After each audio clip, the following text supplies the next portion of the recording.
Merci d'être avec nous sur HAL 24 News au sommaire de l'actualité de ce mercredi 9 octobre. 369e jour de l'agression génocidaire de l'entité sioniste contre la bande de Gaza. De nouveaux massacres viennent alourdir le bilan des victimes qui dépasse à 42 010 martyrs et 97 720 blessés.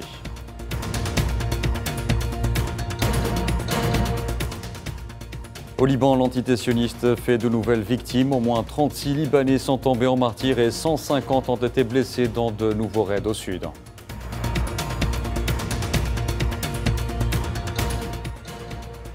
Face aux agressions multiples de l'entité sioniste, le secrétaire général des Nations Unies, Antonio Guterres, lance un appel fort en vue d'un cessez-le-feu immédiat à Gaza et au Liban.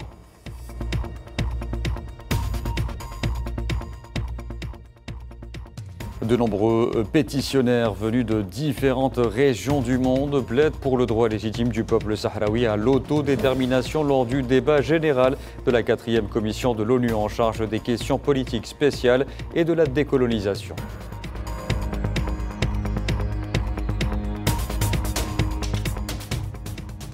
Et puis dans le conflit russo-ukrainien, l'armée russe revendique la reprise de 2 villages dans la région frontalière russe de Koursk au moment où Moscou estime que la paix en Ukraine est impossible si Kiev devient membre de l'OTAN.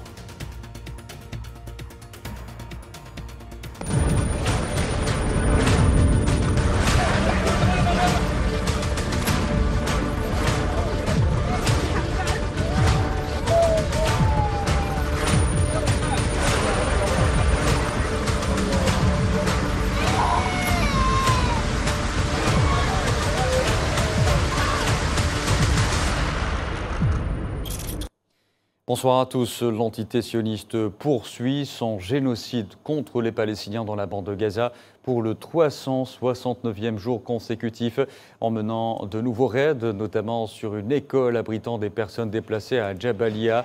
Au moins 3 Palestiniens sont tombés en martyrs et plusieurs autres ont été blessés.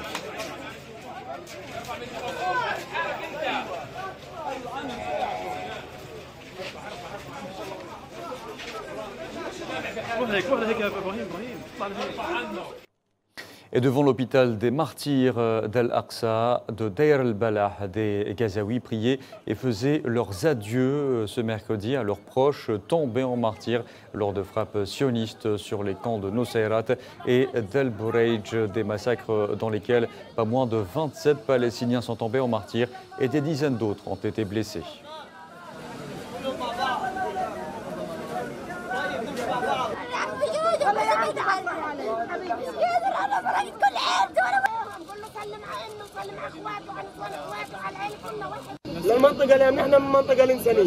Nous sommes des personnes déplacées dans la zone humanitaire et les obus ont visé la zone avec des éclats de cuivre et tous leurs corps ont été touchés par ces éclats. Ce sont 3 jeunes hommes qui étaient dans leur maison et leur père de 54 ans et nous n'avions pas d'armes. L'un est mécanicien, l'autre est conducteur de calèche et l'autre vend des cigarettes. Ils ne lancent pas de roquettes. Nous sommes des conducteurs de tuk-tuk et nous n'avons pas de lien avec le Hamas.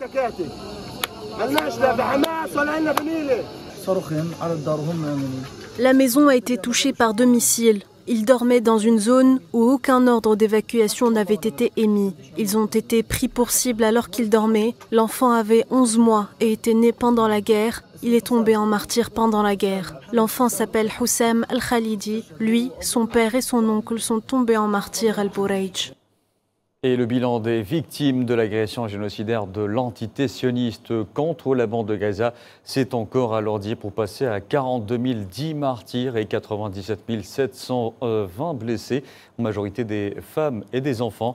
Depuis le 7 octobre 2023, les forces de l'occupation sioniste ont commis au moins 3 massacres au cours des dernières 24 heures, faisant 45 martyrs et 130 blessés.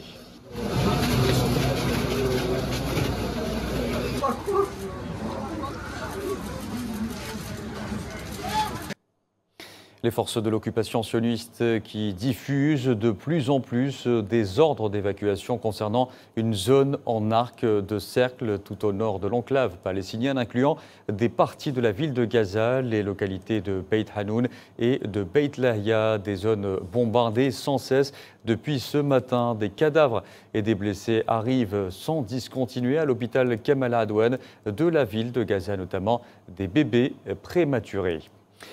Et dans la bande de Gaza, toujours les massacres quotidiens, les arrestations arbitraires, le blocus provoquant famine et maladies en tout genre font partie du décor depuis plus d'un an. Aujourd'hui, les Gazaouis espèrent plus que jamais en retour à la vie normale et surtout à la paix. Mohamed Wali Ben Shaban. Un an après l'agression génocidaire sioniste contre des civils dans la bande de Gaza, les habitants de ce territoire meurtri continuent de vivre sous les affres de la guerre. Dans un état de souffrance et de privation permanente, les Palestiniens aspirent à la paix et au retour à une vie normale. La vie a changé et les dégâts sont énormes. Tout autour de nous, nous avons été déplacés à plusieurs endroits depuis le début de la guerre. Nous avons été humiliés. La guerre continue et il vise les civils. Nous n'avons rien fait cette année. Il n'y a pas de travail pour les déplacés. Nous n'avons pensé à rien d'autre qu'à la nourriture. Nous sommes épuisés psychologiquement et nous voulons que cette guerre cesse. Dans l'enclave, la situation humanitaire est plus que jamais catastrophique. Gaza, souvent décrite comme la plus grande prison à ciel ouvert du monde, continue d'endurer un blocus étouffant imposé depuis des années, exacerbant ainsi la situation de plus de 2 millions Gazaouis.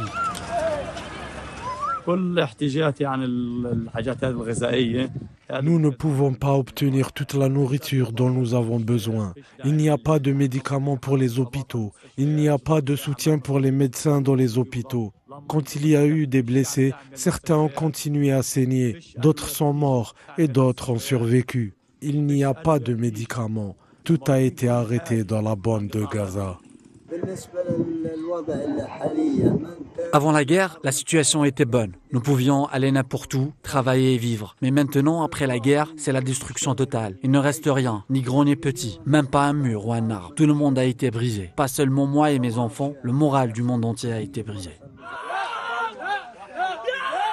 Les pertes humaines sont effarantes, des familles entières ont été décimées et des centaines de milliers de personnes se sont retrouvées sans abri après la destruction de leur maison. Pour beaucoup, les souvenirs de leurs proches perdus dans les attaques sont omniprésents et les blessures tant physiques que psychologiques restent profondes. En Cisjordanie occupée à présent, un jeune Palestinien est tombé en martyr hier soir sous les balles des forces de l'occupation sioniste après le siège de sa maison dans la ville de Aqaba au nord de Toubas. Après avoir pris d'assaut cette bourgade, selon le ministère palestinien de la Santé, 741 Palestiniens sont tombés en martyr en Cisjordanie depuis le 7 octobre 2023.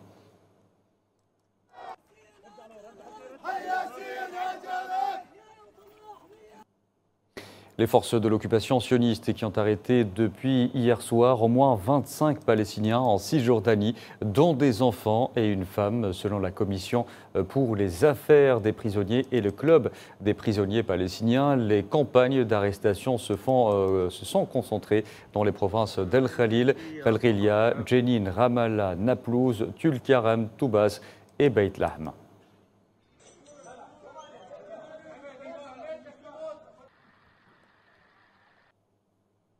En Cisjordanie, des familles entières sont décimées.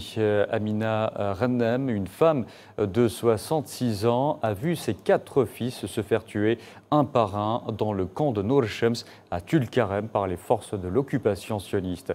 Souhila Kilal. Dans ce cimetière de Tulkarem, Amina, 66 ans, vient se recueillir. Pas sur une tombe, ni 2, ni 3, mais sur les tombes de ses 5 enfants. El Khansa, comme l'appellent les gens de son entourage, a dû enterrer 5 de ses fils, dont 4 tués lors de raids sionistes. Le 5e, atteint d'un cancer, a lui succombé à la maladie. On m'appelle Al-Khansa parce que j'ai perdu 5 martyrs. Personne ne s'est sacrifié comme moi. 5, c'est beaucoup. 4 martyrs et le 5e mort du cancer, c'est dur. C'est très dur de perdre 5 de ses enfants, ce n'est pas facile. Entre novembre 2023 et le printemps 2024, Amina a vu 4 de ses fils tomber sous les balles de l'armée sioniste dans le camp de Nour Shams où elle a toujours vécu. Cette mère courage raconte la nuit où 2 de ses fils, âgés de 23 et 27 ans, ont été arrachés à la vie par des tireurs sionistes. L'un d'eux a agonisé dans ses bras durant 7 heures.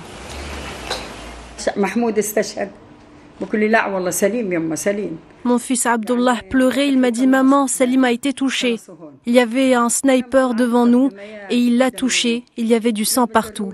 Ils ne pouvaient pas le porter, alors ils l'ont traîné et amené jusqu'à moi. Il est resté 7 heures sur mes genoux où je le tenais et le regardais. L'ambulance est arrivée mais l'armée sioniste l'a refoulé.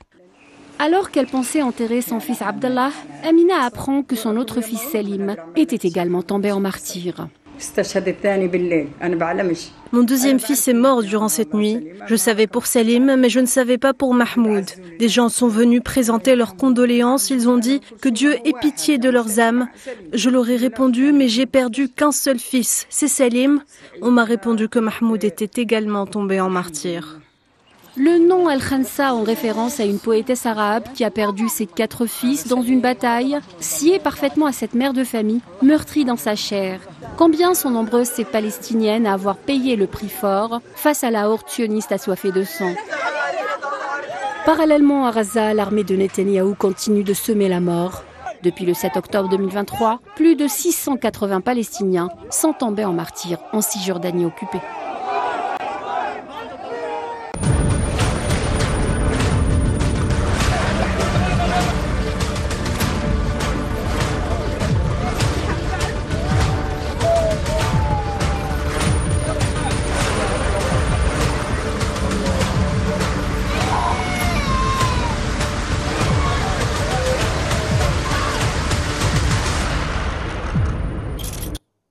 Allez, restez avec nous pour la suite de ce 19h à suivre la situation, notre dossier consacré à la situation au Liban.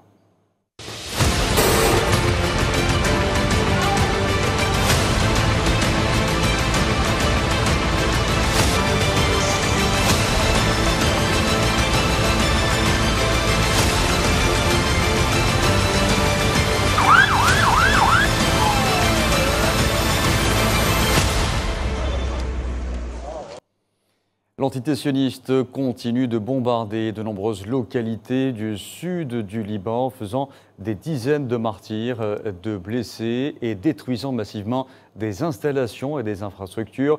Les raids de ce mercredi ont visé principalement la ville de Ouardanieh, dans le mont Liban, la banlieue sud de Beyrouth, les villes de Djouya, Mahrouna, Tabnin, Samaïa, Taïr Dabba et Al-Khayyam.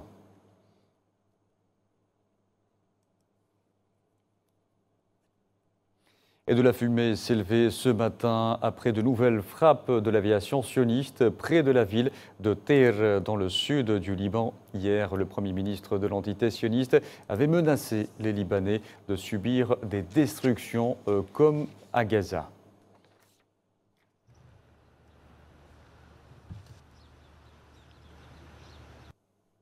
Le ministère libanais de la Santé a annoncé hier soir que le bilan des frappes aériennes sionistes sur différentes régions du Liban au cours des dernières 24 heures s'élevait à 36 martyrs et 150 blessés. Le nombre total de victimes au Liban depuis le début des bombardements sionistes s'élève désormais à plus de 2100 martyrs et 10 000 blessés.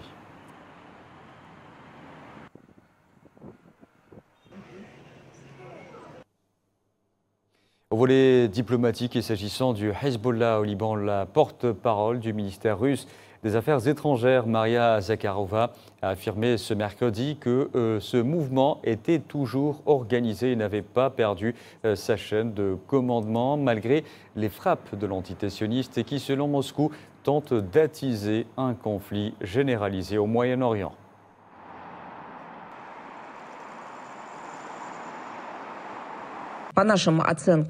Nous considérons l'axe libanais comme l'un des éléments de l'exacerbation sans précédent actuelle au Moyen-Orient et nous condamnons fermement toute action violente visant à attiser le feu dans la région. Il est scandaleux que de telles actions soient devenues une pratique courante en Syrie, au Liban et dans la bande de Gaza. Une fois de plus, nous appelons la partie israélienne à respecter la souveraineté des États et à se conformer aux normes fondamentales du droit international. Nous souhaitons attirer l'attention sur cet acte d'agression irresponsable qui témoigne de la volonté d'étendre davantage la géographie de l'escalade armée dans la région. De leur côté, des responsables des Nations Unies ont exprimé leur inquiétude face à la reproduction potentielle de la catastrophe humanitaire de Gaza au Liban dans un contexte d'escalade des tensions.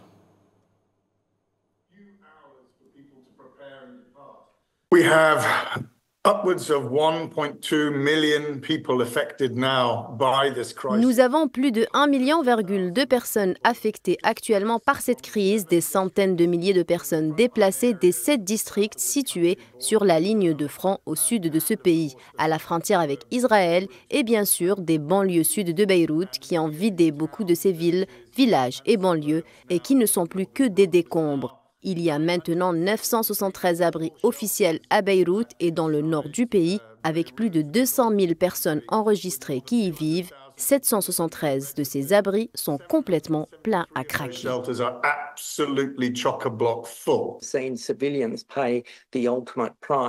Nous voyons les civils payer le prix fort, qu'il s'agisse des hôpitaux fermés, du million de personnes déplacées, des civils tués, des écoles touchées. La dévastation est inimaginable pour tous les habitants du Liban comme pour ceux de Gaza. Nous ne pouvons pas laisser cela se reproduire. For all people in Lebanon as it is in Gaza, we can't let this happen again. Pour sa part, le secrétaire général des Nations Unies, Antonio Guterres, a lancé un appel fort en vue d'un cessez-le-feu immédiat à Gaza et au Liban lors d'une conférence de presse sur la situation au Moyen-Orient au siège des Nations Unies à New York.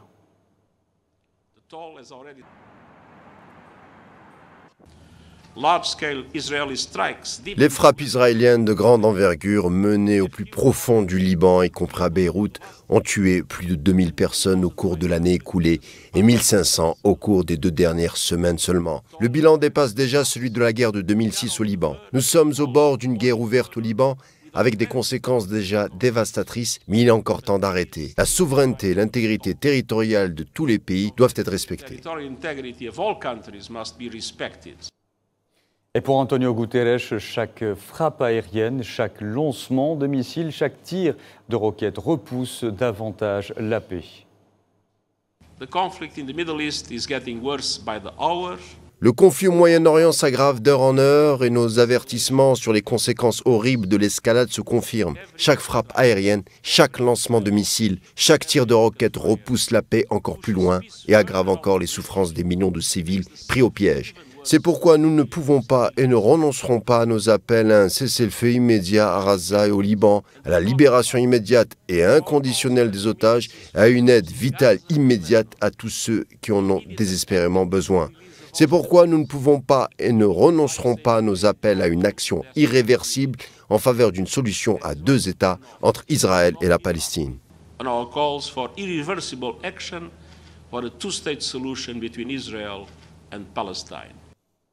Toujours au volet diplomatique et dans le même contexte, le ministre jordanien des Affaires étrangères, Ayman Safadi, a rencontré son homologue égyptien, Badr Abdelhadi, au Caire. Les 2 chefs de la diplomatie ont exprimé le soutien de leur pays au Liban face à l'agression sioniste.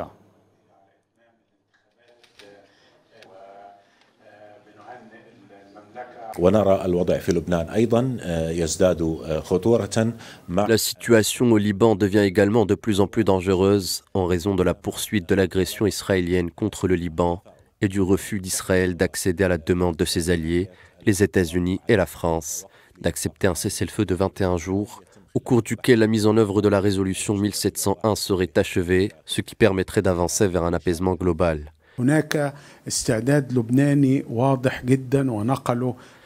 Il existe une volonté libanaise claire, exprimée par le ministre Najib Mikati, de mettre en œuvre immédiatement la résolution 1701 et de déployer l'armée libanaise dans le sud. Il s'agit d'une évolution très importante qui doit être renforcée et rapidement mise en œuvre.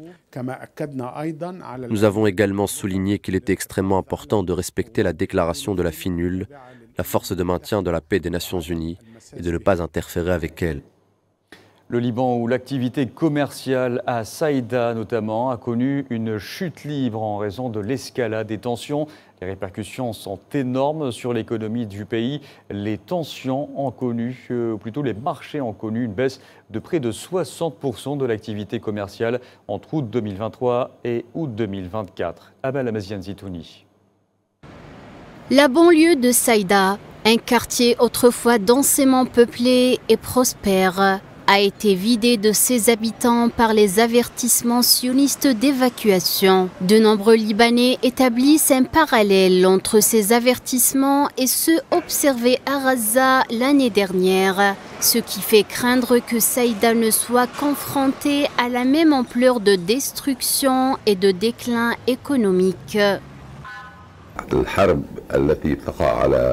La guerre dans notre région au Liban, Palestine et à Gaza a eu un impact considérable sur la situation économique de la ville de Saïda. Ce que nous voyons aujourd'hui depuis un mois et avec le déplacement massif de nos frères du sud du Liban vers Saïda, Beyrouth, les montagnes et les régions du nord, la situation de la ville s'est aggravée.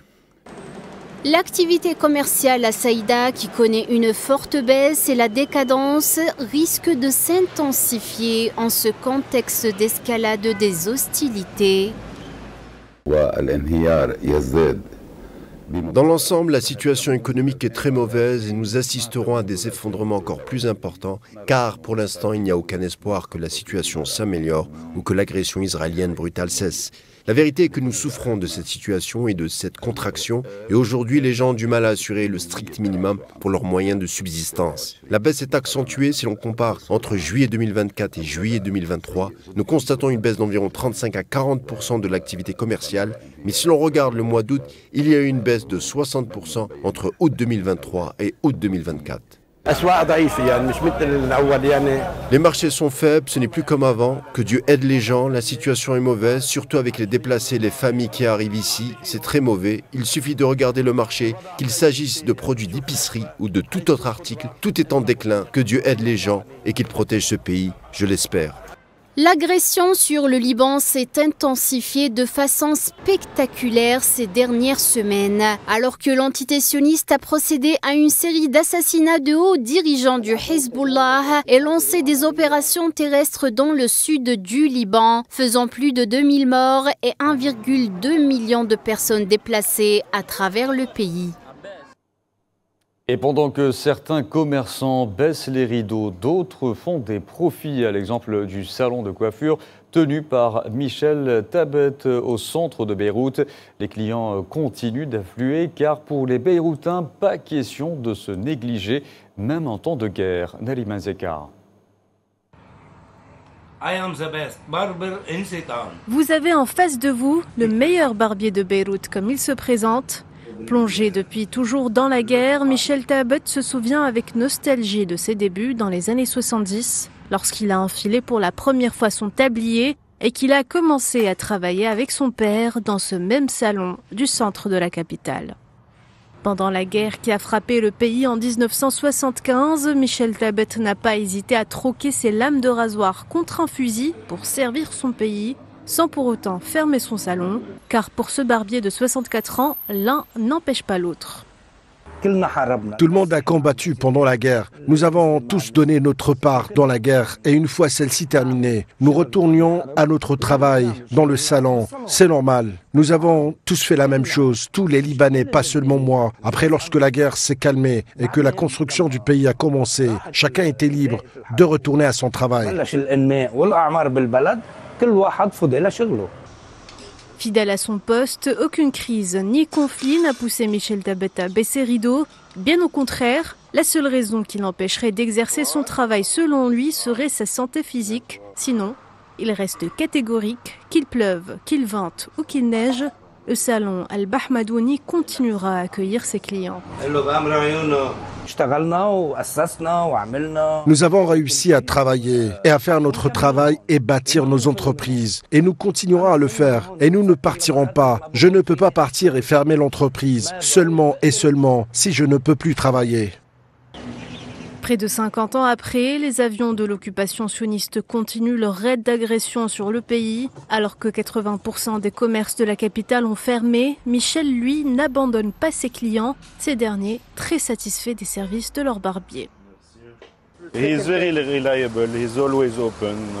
Il est très fiable, il est toujours ouvert, même s'il y a de gros problèmes dans le pays. Il est toujours là. Il reçoit ses clients et fait ce qu'il a à faire. Rester élégant et bien rasé, tel est son credo. En 2020, l'explosion massive survenue dans le port de Beyrouth n'a pas laissé le salon de Thabet indemne. Son petit bijou était en ruine, mais il a quand même réussi à restaurer le magasin tout en s'occupant des cheveux et barbes des clients à l'extérieur des murs endommagés.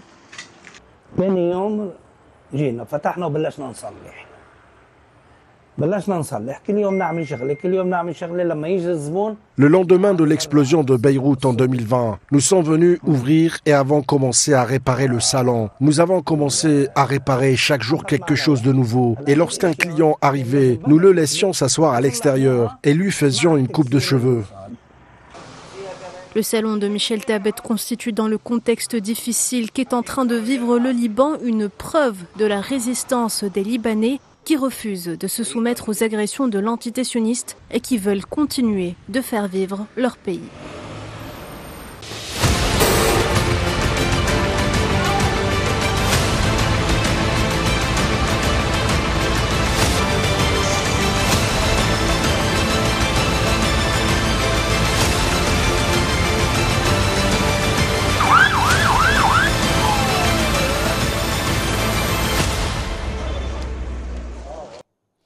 Outre la bande de Gaza, la Cisjordanie et le Liban, l'entité sioniste a intensifié ses raids sur la Syrie.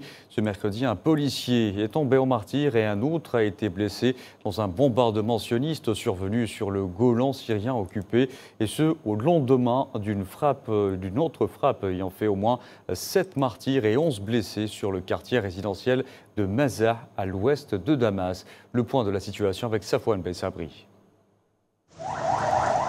Dans une énième agression d'un territoire souverain, l'entité sioniste a bombardé hier la Syrie, dans un quartier de Damas. Une attaque qui a fait 8 morts, dont des femmes et des enfants, et 11 blessés selon les autorités syriennes. La diplomatie syrienne a dénoncé une violation du droit international, accusant l'entité sioniste d'élargir sa politique d'agression contre les peuples et les pays de la région. Dans la nuit du 8 au 9 octobre, le raid s'est abattu dans un quartier résidentiel de Mezreh à Damas, caractérisé par une densité de population importante. Des populations qui ont été réveillées par 3 missiles tirés depuis le Golan syrien occupé depuis 1967 par l'entité sioniste. L'armée coloniale mène une guerre sur plusieurs fronts, une politique d'agression continue qui s'étale du Yémen à la Syrie, en passant par le Liban, Gaza et l'Irak. Selon certaines sources, l'attaque aurait visé des membres des gardiens de la révolution ainsi qu'un commandant du Hezbollah. D'autres indiquent que l'attaque aurait eu pour cible un membre de l'unité 4400 du Hezbollah, une cellule chargée de transporter les armements depuis l'Iran vers le Liban. Selon un bilan dressé par l'Observatoire syrien des droits de l'homme, l'aviation sioniste a mené 104 attaques en 2024 visant la Syrie. Et l'Iran est aussi dans le collimateur de la machine de guerre israélienne. À ce propos, la Chine a fait part de sa profonde préoccupation par la promesse de l'entité sioniste de mener des attaques contre l'Iran.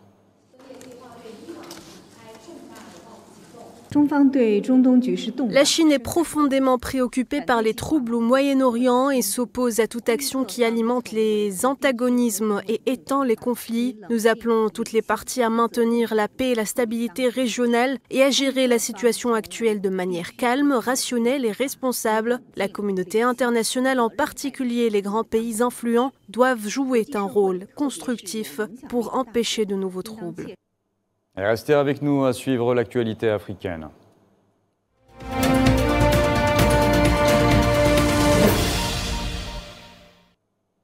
Et tout d'abord, le ministre algérien des Affaires étrangères, Medataf, a reçu ce mercredi au siège du ministère l'ambassadeur et coordonnateur résident des Nations Unies en Algérie, Alejandro Alvarez, qui lui a rendu une visite d'adieu au terme de sa mission en Algérie.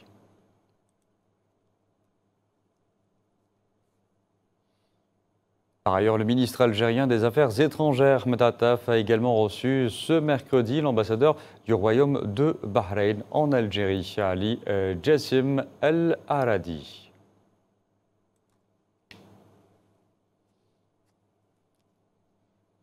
Je vous en parlais en titre, le débat général de la 4e commission de l'ONU en charge des questions politiques spéciales et de la décolonisation s'est ouvert hier à New York, au cours duquel un grand nombre de pétitionnaires venus de différentes régions du monde ont plaidé pour le droit légitime du peuple sahraoui à l'autodétermination et la fin de l'occupation prolongée du Sahara occidental par le Maroc. Asma Leïd. Un grand nombre de pétitionnaires ont participé hier à New York au débat général de la 4e commission de l'ONU en charge des questions politiques spéciales et de la décolonisation. Les intervenants plaidaient pour le droit légitime du peuple sahraoui à l'autodétermination. Il y a des documents qui prouvent historiquement que le Sahara n'est pas marocain. Le traité de Marrakech notamment, qui indique expressément que toute cette zone est totalement indépendante du Maroc. Les pétitionnaires ont rappelé dans ce sens la récente décision finale de la Cour de justice européenne sur le Sahara occidental ayant invalidé les accords commerciaux entre l'UE et le Royaume du Maroc. Dans ce contexte, de nombreux interlocuteurs ont déploré la poursuite des violations des droits légitimes du peuple sahraoui et du pillage continu de ses richesses, appelant la communauté internationale à surveiller la situation des droits de l'homme dans les territoires sahraouis occupés. Dans son allocution prononcée lors des travaux de ce débat, le représentant du Front Polisario à l'ONU et coordinateur avec la MINURSO, Sidi Mohamed Omar, a évoqué les arrêts rendus vendredi dernier par la Cour de justice de l'UE qui ont confirmé l'illégalité des accords entre l'Union européenne et la puissance occupante marocaine. C'est une victoire historique pour le peuple sahraoui et pour leur lutte légitime pour l'autodétermination et l'indépendance. C'est une victoire de la justice et du droit contre l'injustice. Les États membres et les institutions de l'UE se doivent maintenant de respecter pleinement le jugement de la Cour européenne de justice. Ils doivent s'abstenir de toute action symbolique ou autre contribuant à prolonger cette occupation illégale. Le diplomate sahraoui a par ailleurs évoqué la récente visite dans les territoires sahraouis de l'envoyé personnel du secrétaire général des Nations Unies pour le Sahara occidental, Staffan de Mistura, dans le cadre de la poursuite de ses contacts avec les parties au conflit, le Front Polisario et la puissance occupante marocaine. Le représentant personnel, M. Staffan de Mistura, nous a rendu visite. Donc le peuple sahraoui a transmis à l'envoyé spécial un message clair. Notre peuple a fait tout ce qui était en son pouvoir pour parvenir à une paix durable et juste. Notre peuple est déterminé à poursuivre cette lutte de libération en utilisant tous les moyens qui s'offrent à nous pour défendre notre droit inaliénable à l'autodétermination et à l'indépendance. Les travaux de la 4e commission de l'ONU en charge des questions politiques spéciales et de la décolonisation se poursuivront jusqu'à lundi prochain, date à laquelle le comité continuera d'entendre des pétitionnaires sur la décolonisation du Sahara occidental ainsi que d'autres territoires inscrits à son ordre du jour. Mesdames et messieurs, en parlant de l'occupant marocain, un membre jugé important d'une organisation criminelle d'origine marocaine très active dans la distribution de cocaïne aux Pays-Bas a été arrêté à Paris à la sortie d'un restaurant selon la gendarmerie française.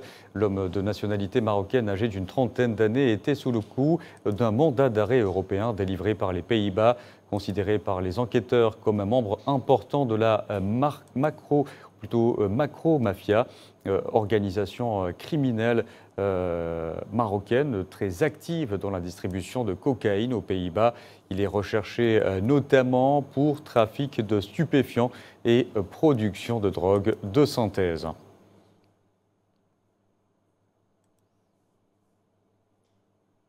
Dans l'actualité africaine également, les Mozambicains votaient ce mercredi pour élire leur président, leur parlement ainsi que les gouverneurs de province. Plus de 17 millions d'électeurs de ce pays d'Afrique australe étaient appelés à s'exprimer lors de ce scrutin. Leurs attentes sont multiples.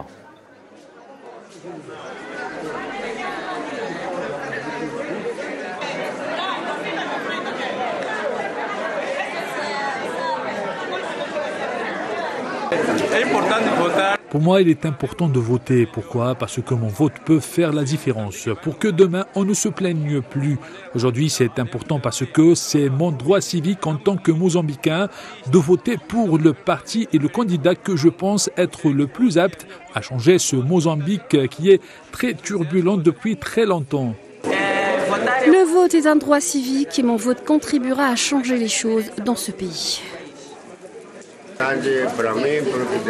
C'est important pour moi car j'ai le droit de choisir mon président. Et le président mozambicain sortant, Filipe Nyusi, et deux autres candidats de l'opposition deux candidats à la présidence, Lutero Simango du parti MDM et Oussoufou Momad du parti Renamo ont voté lors de ces élections générales dans la capitale Maputo. Ils se sont exprimés à cette occasion.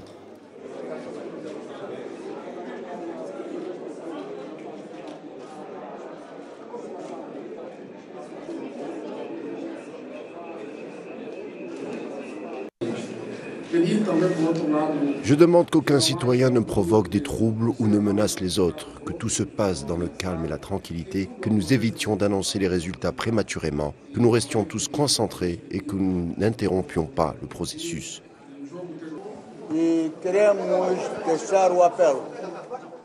Je vous remercie tous et j'invite tous les Mozambicains à se joindre au processus. Nous voulons des élections libres, équitables et transparentes et nous voulons que la décision du peuple soit respectée. Pour sa part, Daniel Chapou, le candidat à la présidence du Frelimo, parti au pouvoir au Mozambique depuis l'indépendance, s'est félicité d'une campagne ordonnée et pacifique. La campagne s'est déroulée de manière ordonnée, pacifique, sans violence et nous souhaitons qu'il en soit ainsi tout au long de la journée et même après la fermeture des bureaux de vote et pendant le dépouillement, mais aussi après l'annonce des résultats. Allez, direction le Nigeria, à présent, où au moins 9 agents de sécurité montant la garde dans une communauté locale ont été récemment tués dans une embuscade d'un groupe d'hommes armés dans l'état de Zamfara, dans le nord-ouest du pays, selon le gouverneur Daouda Lawal, qui a également fait allusion aux blessures subies par d'autres agents de sécurité au cours de l'attaque, sans fournir de détails.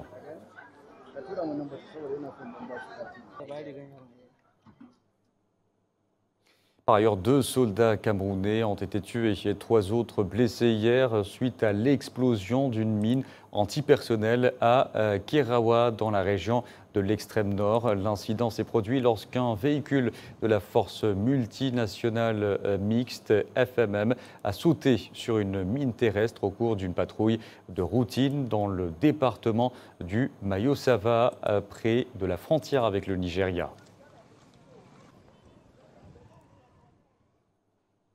Au Niger, à présent, de fortes pluies ont fait 339 morts et plus d'1 million de sinistrés depuis juin, selon l'agence nigérienne de presse ANP.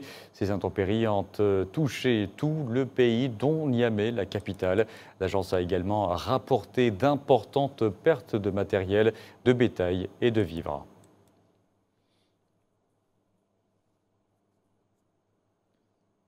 Santé en Afrique, le virus Mpox continue de se propager en Afrique centrale et de l'Est. Au Burundi, alors que certains patients se remettent tout juste de cette maladie après des semaines éprouvantes à l'hôpital, ils se disent désormais victimes de la stigmatisation entourant la maladie au risque de tout perdre. Iman Merad.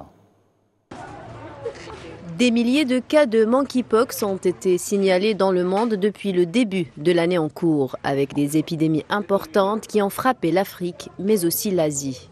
Le monkeypox est une maladie virale qui se propage de l'animal à l'homme et qui se transmet via un contact physique étroit, provoquant de la fièvre, des douleurs musculaires et d'importantes lésions cutanées. Même après la guérison, les personnes ayant contracté cette maladie ont beaucoup de mal à retrouver une vie sociale normale. Eric Mbonigaba, un chauffeur de mototaxi burundais, témoigne de son vécu. Après avoir été hospitalisé pendant 1 mois, il est victime aujourd'hui de la stigmatisation qui gravite autour de la maladie et qui pourrait lui coûter sa maison et ses moyens de subsistance. Père de 2 enfants, Eric est sorti de l'hôpital le mois dernier et est rentré chez lui, trouvant un avis d'expulsion verbale de sa propriétaire.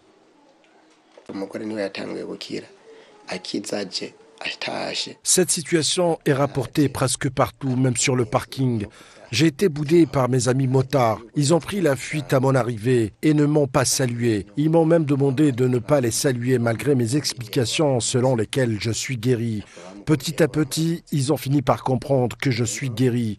Le problème que j'ai maintenant, c'est seulement la décision du propriétaire de m'expulser de sa maison. Il ne veut pas me voir et a exigé que j'utilise l'avance avant de mettre fin au contrat de location qui nous lie. La femme d'Eric fait face aux mêmes stigmatisations, boudée par ses voisins. Ariella se sent écartée, voire marginalisée.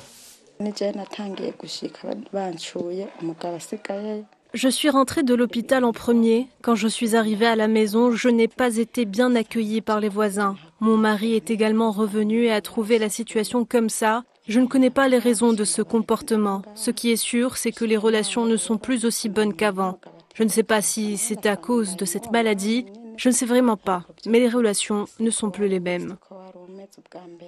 Le mois dernier, un responsable de l'OMS avait déclaré que le Burundi, le 2e pays le plus touché d'Afrique, pourrait arrêter l'épidémie en quelques semaines s'il réussissait à mobiliser suffisamment de ressources pour s'attaquer à la stigmatisation associée au monkeypox. Si les gens ont peur et ne veulent pas se manifester, cela prendra beaucoup de temps. Le gouvernement burundais n'a toujours pas évoqué publiquement l'impact de la stigmatisation sur la lutte contre le monkeypox. Cependant, le porte-parole du ministère de la Santé a déclaré qu'une enquête sera menée sur cette question plus qu'épineuse.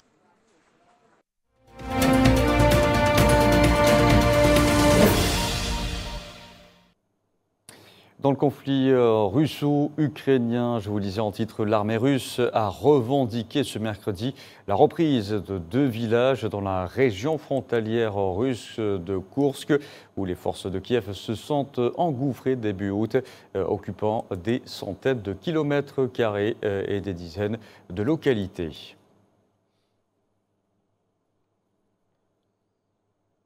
Dans ce contexte, Moscou a estimé que la paix en Ukraine était impossible si Kiev devient membre de l'OTAN. L'Occident oublie cependant que l'une des principales raisons du déclenchement du conflit est précisément son désir obsessionnel d'entraîner l'Ukraine dans l'alliance, de la transformer en tremplin vers une confrontation avec la Russie. Dans ce conflit, il y a aussi une violation massive des droits de la population russophone d'Ukraine, la culture d'un nationalisme agressif qui se transforme et s'est transformé en néonazisme sans éliminer ses causes profondes de la crise. Il est tout simplement impossible de parvenir à un règlement équitable, comme l'ont déclaré à plusieurs reprises les dirigeants russes. Il est irréaliste de parvenir à une paix durable et à long terme en Ukraine sans fixer son statut de pays neutre et non aligné, sans éradiquer le nazisme et le chauvinisme dans ce pays et sans abroger toutes les lois discriminatoires. Et pendant ce temps, le président ukrainien Volodymyr Zelensky était en Croatie pour le sommet Ukraine-Europe du Sud-Est, où il a signé un accord de coopération croato-ukrainien.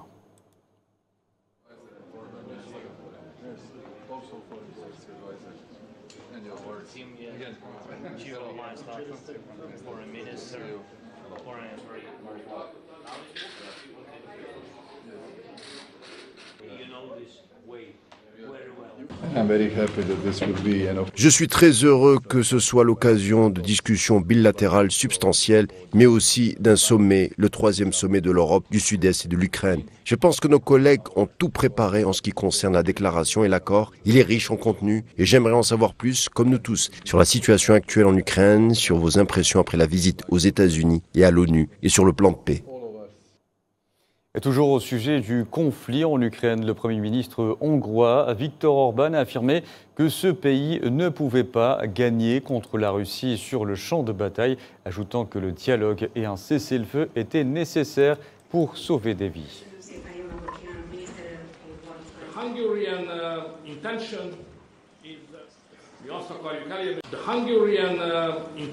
L'intention hongroise est de parvenir à un cessez-le-feu le plus rapidement possible. Un cessez-le-feu car nous sommes convaincus qu'on ne peut pas gagner cette guerre sur le champ de bataille. C'est tout simplement impossible. C'est notre opinion. Par conséquent, si on ne peut pas gagner sur le champ de bataille, il faut communiquer, il faut négocier, il faut un cessez-le-feu et il faut sauver des vies. C'est ce que nous aimerions avoir. Un cessez-le-feu le plus rapidement possible car je suis personnellement convaincu qu'il n'y a pas de solution sur le champ de bataille. Je pense que la stratégie que nous suivons en tant qu'Union européenne n'est pas la bonne. Et réagissant aux propos du Premier ministre hongrois, la présidente de la Commission européenne, Ursula von der Leyen, a critiqué la position de Budapest qui, selon elle, met en danger la sécurité européenne.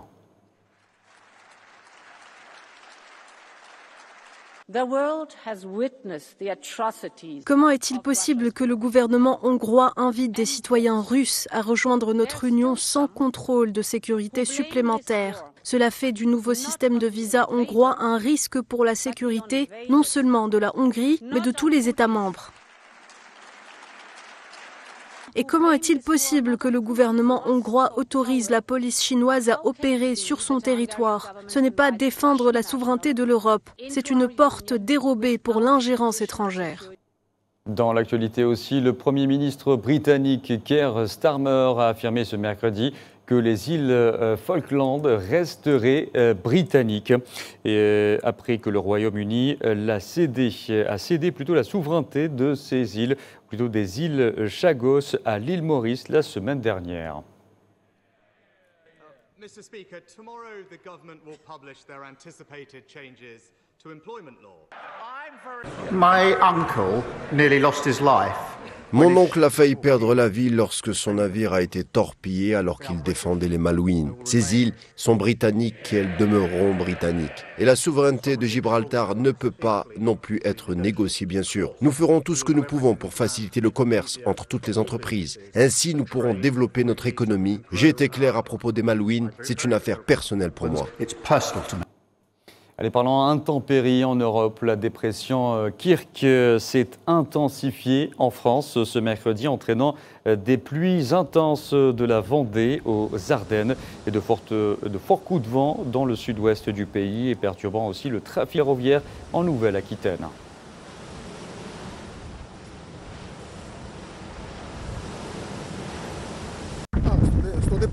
Je suis de passage ici, je repars en France, mais comme j'ai vu qu'il y avait de la tempête annoncée, je suis venu voir s'il y avait de grosses vagues. Je suis ici pour voir les vagues, les grosses vagues. J'ai observé la tempête qui est arrivée du golfe du Mexique et qui a traversé l'Atlantique. C'est aujourd'hui qu'elle frappe. J'ai réservé mes billets d'avion hier et je suis arrivé hier soir. Je croise les doigts pour qu'il y ait des surfeurs pendant que je suis ici, mais je n'ai pas beaucoup d'espoir pour être honnête. Ouais, les grosses vagues, c'est pour ça que je suis là. Et aux États-Unis, l'ouragan Milton continue ce mercredi de se rapprocher en catégorie maximale de la Floride, où il doit toucher terre dans la nuit, ce qui pourrait être la pire tempête à frapper cette péninsule en un siècle, selon le président Joe Biden.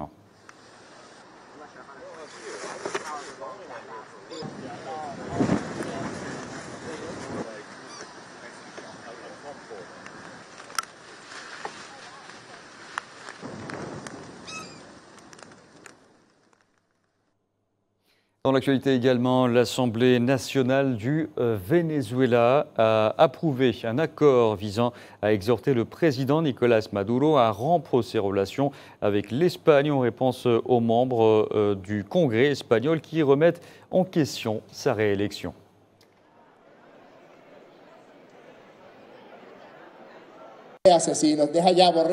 Borrell, arrêtez de parler de pression maximale. Pressez-nous autant que vous voulez. Nommez Edmundo González Urrutia en tant qu'infant pour succéder à Felipe. Nommez-le infant ou quelque sorte de roi. Faites-en ce que vous voulez, mais faites-le là-bas. N'intervenez pas dans les affaires intérieures du Venezuela, ni vous, ni votre Union européenne, ni les tribunaux espagnols, ni le gouvernement espagnol. Comment peut-on justifier que les soi-disant tribunaux, c'est-à-dire le Congrès espagnol, exercent une autorité extraterritoriale et décident de se saisir du pouvoir électoral du Venezuela? Ils prétendent reconnaître un monsieur quelconque, un monsieur lâche avec des tremblements. Allez, on reste en Amérique latine. La présidente du Mexique, Claudia Sheinbaum, a présenté un plan de sécurité nationale visant à lutter contre quelques 30 000 meurtres par an, dont beaucoup sont liés au trafic de drogue et d'êtres humains. Selon la présidente mexicaine, le plan serait axé sur la prévention, l'attention portée aux causes, le renseignement et la présence.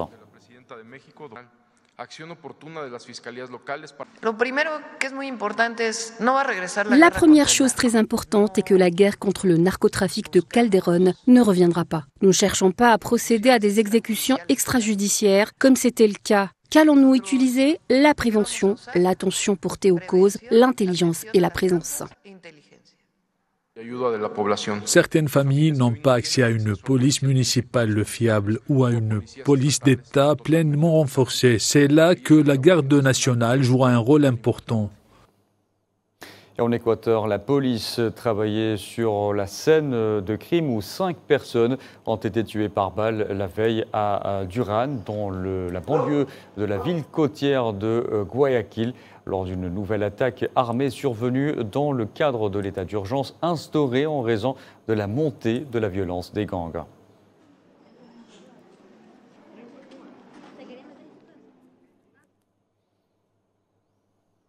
Voilà, et c'était la dernière information de ce journal. Merci à vous de l'avoir suivi. Vous pouvez revoir ce programme sur le site d'Al24 News ou à travers nos différentes plateformes en scannant le QR code qui s'affiche en bas de votre écran. Excellente soirée à tous.